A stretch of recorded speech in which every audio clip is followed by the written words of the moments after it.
Hello and welcome to Magic Meets Melanin, a podcast about Black women exploring the world of fantasy. I'm your host Bree, and I'm excited to be with you on this journey. This week, I'll be talking about my first ever midnight book release experience, some goodies that I got from the event, and of course, this week's Magic Melanin Spotlight features an interview with a young author by the name of Malienna Edwards, who specializes in fantasy. So grab a drink, sit down, relax, and let's get into it.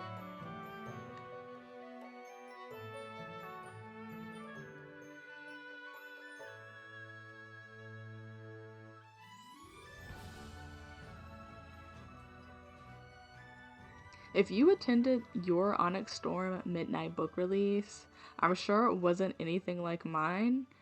I know that a lot of different bookstores were doing different things, so I wanted to talk about my own experience as it was also my first time participating in a midnight book release. So, off the bat, I invited one of my friends. She hasn't read the series or anything, but we hadn't seen each other in a while. So, she got there first and she was immediately telling me, "Hey, this place is packed." I was not expecting that many people to be there. When I initially signed up for the midnight release with my local Barnes and Noble, there were two other women who had signed up to attend.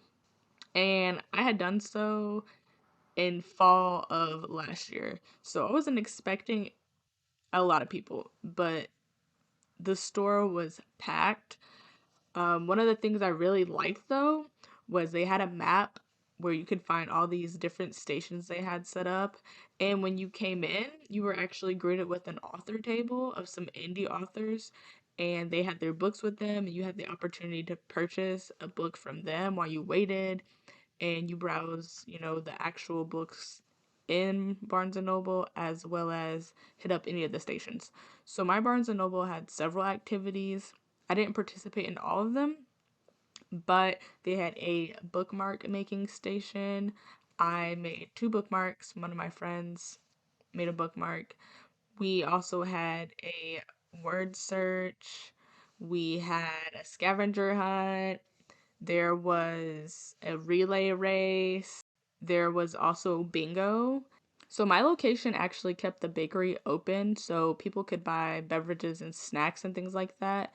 But I really appreciated that they added a menu that had drinks based off the names of the dragons in this series. So if you wanted a themed beverage while you were doing activities and just chilling, waiting for everyone to get in line to receive their books if they paid for them in advance, you could do that. Another thing I noticed and quite liked was how nice the community was. One of the ladies was giving out these little tiny 3D printed dragon fidget toys to anyone she saw, and I believe somebody else was giving out like friendship bracelets. So that was very sweet. I also saw a lot of nice swag, whether it was homemade or bought from like a small shop on Etsy. Of course, I can't forget about the cosplayers, and they were real troopers because it was freezing where we live, straight cold, and I had just gotten over being sick, so I was not going to cosplay. But myself and pretty much everyone else who wasn't in cosplay were in sweaters, coats, and things of that nature. I'm so glad that I pre-ordered my book because when they started to separate us, they separated us in two lines. One for people who had pre-ordered and you had to have your receipt of purchase, and then everyone else who was just there to hopefully get a book. And the line to hopefully get a book was wrapped around so many bookcases in the store, while the pre-order line wasn't too bad and it was moving pretty fast. However, I would like to know something if you got a deluxe edition because my copy has a tiny gold yellow bug on the M at the end of Storm. And I was speaking to a friend who's in New York who also went to her midnight release and pre ordered, and her book doesn't. So I'm wondering if there are a few copies that are just like that, or if I have something special because something went wrong during the printing process for the covers and maybe a bug or something got in there. I don't know. But I would like to know if anyone else has the same cover as me or the same issue with their cover. Overall, I really enjoyed the experience. I would say it's very similar to an anime or manga convention with how people interact with each other. They're very sweet, very nice, exchanging friendship bracelets, exchanging small tokens like the fidget toy, and just starting conversations about theories, favorite characters, what they think will happen. And of course, the cosplay. Can't forget the cosplay, you know? Okay, so let's talk swag. I received a Onyx Storm sticker, an official Onyx Storm bookmark, as well as an enamel pin. And I actually picked up one of those books from an indie author who was tabling. More on that book after a brief break.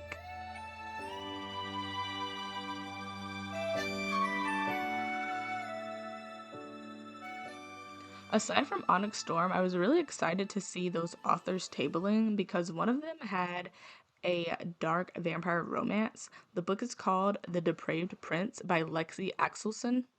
And I'm gonna read the synopsis for y'all real quick. It's the 1990s, and nothing ever happens in my small town in Texas. But then I met him, and I turned into his obsession. Hayden Drago is dangerously handsome, monstrous, and a vampire. He's a monster I only thought existed in fictional books or movies. I was never supposed to meet him. I'm a working college student, and one night our paths collided, and my life changed forever. I thought I knew the world I lived in, but that quickly dissolved after I got taken by him. He's never letting me go, and I'm afraid I don't want him to. Little do I know, something about my existence causes wars in Hayden's world. Everyone calls him the Depraved Prince, and he takes pleasure in showing me why. Just some details about this book. The cover is very gorgeous, very beautiful. I have a paperback. It's purple, pink, white, different hues in those shades. It also comes with little splash pages before every chapter and in between. Also, it offers dual point of view, so if you like to know how characters react to certain situations without having to rely on the thoughts of others, you get the male lead's point of view and the female lead's point of view throughout the story. Now, I'm only 8 chapters in, but so far I'm enjoying it. And if you need further convincing, the dedication says the following: for those who want to be taken by a vampire psychopath. So if you're into those little psychopath, touch her and die-esque characters, this bad boy is for you. I also love that there is a playlist included in the front of this book. So if you're like me and you love a good playlist or drink to accompany your book, it's got one. And she was nice enough to sign it for me, which I really love. So, like I said, The Depraved Prince by Lexie Axelson. I'll leave some details in the show notes if you want to check it out yourself. I would be remiss if I did not say that this is an 18 plus only book, okay? This book is spicy and it has a lot of trigger warnings. The trigger warnings are listed in the front before, you get to the good stuff. And some of those include domestic violence, graphic violence, blood, depression, stalking, just to name a few. And this book does not have a happily ever after, so if you're looking for that, this book is not it. However, if you're into obsessed male main characters, that's in here. A virgin heroine is in here. Like I said, it's multiple POV. And it's enemies to lovers. So if you're looking for a dark monster enemies to lovers book, this is it. I cannot wait to provide y'all with a proper review on this book once I finish it, so be on the lookout for that. And now, the moment of truth and what we've all been waiting for, my interview with Malienna Edwards.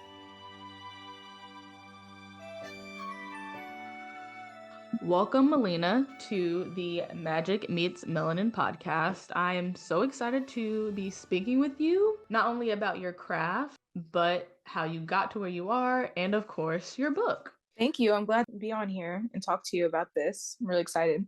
I definitely appreciate you taking your time, especially, knowing that you are a young author. You started at 13, now that you're 16. So, as a young author, what drew you to writing?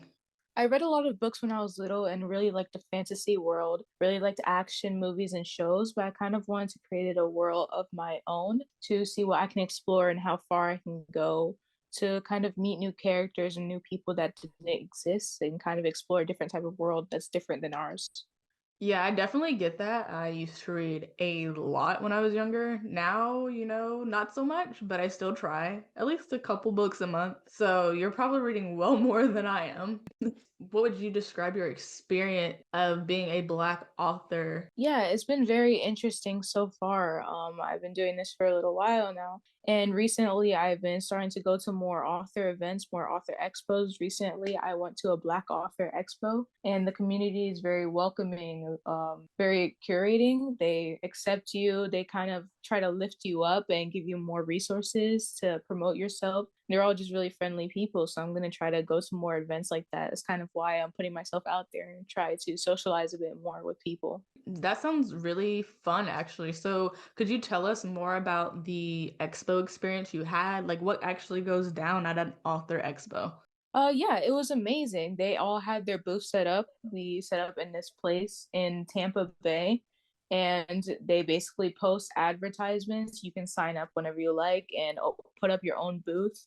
Some people put up flyers and banners. The whole place was filled. There was speakers there giving speeches or just things to promote yourself or give advice to the other authors there to kind of lift each other up. And you got to communicate with everyone, see how they're kind of going along with their journey, what they did to get where they are, and just see like how different people experience being an author.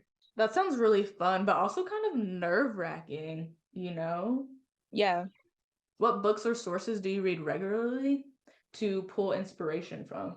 I usually read a lot of manga, watch a lot of shows and movies, novels. Mainly it's manga, I would say, but I pull inspiration from a lot of different sources, a lot of different forms of entertainment, and kind of come up with my story along with referencing other things I have read or watched to see where I want to go with my own story. Oh, really? Manga? That's a very interesting point of reference to pull from. Yeah, thank you. I think I've been reading manga for a long time now. I just like to see different forms of kind of entertainment because it's very different, especially it being a different culture. You get different ideas and kind of different ways to curate your story. I'm actually really into manga. We're actually in my manga room right now. Well, you're not here. Well, I'm here, but we're actually in my manga room slash office. I have a whole manga room. So that was really cool to hear that you pull inspiration from manga. So, what would you say is your favorite manga? I love Sweet Home, Hell's Paradise, I'd say Solo Leveling and The Beginning of the End. You like a lot of shonen manga. Yeah, I do.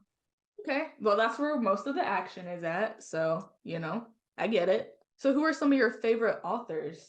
I would probably say I read a lot of different like genres, so I don't think I would specify a favorite author if I really have one. But if I had to choose, there's a poet on Instagram called The Bare Soul, reading his poetry on there. It's really unique. So, what advice do you have for those who are afraid of writing or publishing a book? Because, like I said, you're young. Like, you're only 16 yet. You put yourself out there. There's a lot of people your age or even older who are still kind of like weary of even publishing a book. I would say that not to focus on the big picture, but mainly the small little goals that you can kind of create yourself. Because when I started, my end goal wasn't to create a book, it was just to write more. And I kind of just wanted to build myself little by little. So I started doing one page at a time, then it led up to 4 pages, and I just continued doing that. So I would just say just work on the little goals. Speaking of little goals, what little goal are you currently working on or have for yourself? I would say my next goal is to publish my next book. My next book is going to be published in December of this year, so I'm working on that. But I would say a little goal, instead of focus on publishing, would be to just start editing my book. Do you know how long you want it to be yet? I'm not sure. I just want to kind of go through it. The book is done right now. I want to kind of just go back and grammar edit and kind of format everything. So it's about 12 chapters long. Do you do all your editing yourself, or do you have someone that helps you copyright and edit your material? My first book, I hired an editor and I copyrighted it myself. But this next book, I think I'm just going to edit it myself and copyright it. You should be proud of yourself. That's a lot of hard work. Yes, thank you. So, what's the most surprising thing you've learned while writing the book? I would say how big a world can get. I kind of learned about different body language, different characters, different aspects of the world that I haven't really looked at before, different types of psychology, kind of ethics, just more thinking about how the human mind thinks. And a lot about that. What has writing a book taught you about yourself? Do things that are very risk taking, adrenaline. I like the feeling of getting new excitement and kind of just being adventurous. I like that feeling. I learned that a lot. What was the most challenging scene or chapter to write and why? I think my first book was pretty consistent. It flowed nicely, but I would say this year I wrote two new books. I will only publish one of them this year, and the next book I'll publish next year. One of the chapters I had to kill off two characters that I wouldn't say deserved it, so that was probably the most difficult to write because it just kind of brought a lot of emotion out of me. It was just a sad scene to write. I can absolutely understand that. It's nice to know that when, our favorite characters die, a little part of the author is also kind of crying on the inside? Yes. Yes, it's really sad to go through that. Even reading or watching it on a show, it's just sad in general. So, what inspired you to actually write your book, A Lost Soul? It actually started because of a school essay. I was writing an essay and it was getting kind of long, and I had no need to continue writing the essay. So I cut the story short and I submitted the essay, but I wanted to continue building the world and going further to see how far I can really get. And eventually it just turned into a book and I decided to publish it. And that's kind of how I started writing. What character do you like the most and why? There's a character in my first series called Ymiric Kurtz, but he goes by Ymir. I really like him because he's sarcastic, witty, but he's kind of relaxed, but an in-depth character and really complex. So how you think he might interact with other people, he might change his way of interacting based on the person because he just wants to feel them out and see how far he can get with them, or he might do something that's really out of his like normal actions. So it makes him really interesting. So, he sounds a bit morally gray. I love a good morally gray character. So, who is your least favorite and why? I I am not really sure about that one. My least favorite characters would be the roles where they kind of look out for their own interests and they don't really benefit the mutual group. They kind of just go on their own and kind of mess up the flow of everything. So I would say that's probably be my least favorite character. Do you practice any other art or creative outlets besides writing? Yes, I do actually. I paint sometimes, I draw. It's kind of an on and off basis because I need to put more time into other things like schoolwork, but I draw occasionally. I paint. I do little bit of music, I would say, and I bake. Okay, you sound a little bit like me. I got my toes and my hands and a little bit of everything. I do love Yeah. to bake, and nothing goes better with baked goods in the fall than a book. I know that it can't possibly be, easy all the time when it comes to writing. What do you do when you feel like giving up? What keeps you writing? I would say just remembering how I started. When I started writing it, I was doing purely for fun, purely for entertainment, just to explore and be adventurous. So I say when I just don't feel like doing something or a task is getting a little bit too hard, I try to go back to find the fun in it and to kind of not focus on it being so much as work, and I turn it back into a hobby. What would you say is your favorite underappreciated novel? I would say it's a manga called Talentless Nana. I would say that's very unappreciated because the anime came out and it never came out with a season two, but the manga is absolutely wonderful. It's about this girl, and first it starts off as the guy being the main character, And then we find out that the girl that happens to be his friend, she turned out to be an assassin. And we just find out it's like a world of lies. And they're constantly telling the students about these monsters that exist, but we never seen the monster and we don't know if it actually exists.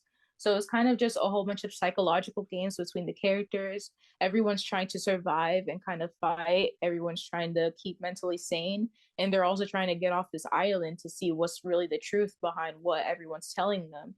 It's a whole bunch of kids with superpowers and they got secluded from the rest of society. So they're all just trying to survive and find out the truth. Plot has a lot of layers. Yes, it does. A lot of espionage, a little murder mystery going on.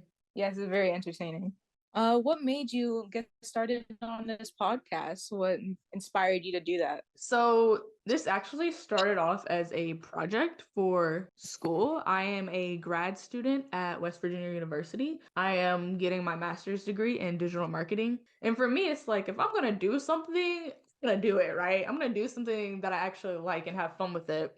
You know, I'm going to choose a topic that I'm passionate about. And over the past year or so, I've really gotten back into fantasy. So for me, it's like, how do I combine books and fantasy in school together? Hence, magic meets melanin. Also, I understand that fantasy as a genre is lacking representation of Black characters and diversity. It can be really hard, you know, to read books and kind of relate to characters and put yourself in a story when you don't see individuals like yourself. So I was like, okay, find people who write fantasy books that have people like me or other diverse characters, and we can share those books and those ideas, and then maybe they can enjoy fantasy. Maybe more Black women will get into fantasy. Then maybe they'll be inspired to create a story. Then they'll be inspired to write and produce more fantasy. And then we'll have a larger representation of fantasy authors, and we'll have a larger representation of Black characters in fantasy. We'll have more Black authors, we'll have more stories and things like that. So that's kind of how this happened. Right, right. That's really amazing. I love that you're trying to create a community. A lot more people need to do that. I'm sure there's a lot of people out there that would love to join your community. Yeah, thank you. I appreciate that. So that's pretty much how this came to be about. I have a little fun one. If you had to describe your book using 5 emojis, what would they be? That's kind of a difficult question. I would probably use the one where it has like a little finger up, like the secret emoji. I would use the winky face emoji with the tongue out because the characters do act a little silly sometimes. They are all adults, or most of them are adults, but they act childish at times. I would use the kind of binocular one. He has, I don't know what that's called. I forgot. It starts with a B. It's like a little glasses. It's kind of an inspecting emoji. I would use the nervous face one. It has a little sweat drop at the side and a little worried expression. And I would use the one where it's like he's raising an emoji, he's raising an eyebrow, and he's kind of like looking at them like suspicion. I would use those 5 probably. So if you're into mystery, intrigue, action, secrets, you'll love A Lost Soul. Thank you. Yes, I think so. I hopefully that is the case. I admire you for even going out there and putting yourself out there, because me as a book reader and a book lover, I do also write, but I'm very hesitant about putting my own work out there due to my feeling of inadequacies. Like, what I write isn't enough. However, when I have conversations with individuals like you who just kind of go out there and do it, it inspires me to just put myself out there, and whatever happens happens, you know? Because I don't know what will happen because I haven't even attempted to actually put myself out there. I really think you should. I don't think it has anything to do with confidence because I am by no means confident in anything that I do. But I just kind of want to get the feeling of risk and adventure. I want to see how far I can go and where I can take my works, what places that I can reach and how far or how much work what I need to do to get there. So I think it's just a fun process.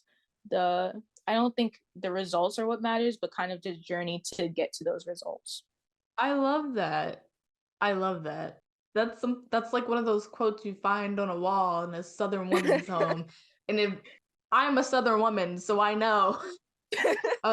Thank you so much, Malienna, for coming on to this podcast. Thank you so much for joining me, sharing your thoughts about writing, about fantasy as a whole, and above all else, just allowing us to meet you and learn more about your works. Where can readers find and purchase your books? Yes, my book is available on Amazon. There's a hardcover, a paper copy, and there's also an ebook. And my social is Malienna R, or you can find me on TikTok too at author Malienna. Enjoyed this week's episode? Don't forget to like and subscribe. Listen to Magic Meets Melanin on Spotify or YouTube. Be sure to follow me on Instagram at Magic Meets Melanin for more fantasy book recs and fun. If you're interested in any of the books discussed today, you'll find links to purchase in the show notes. Until next time, book babes, happy reading!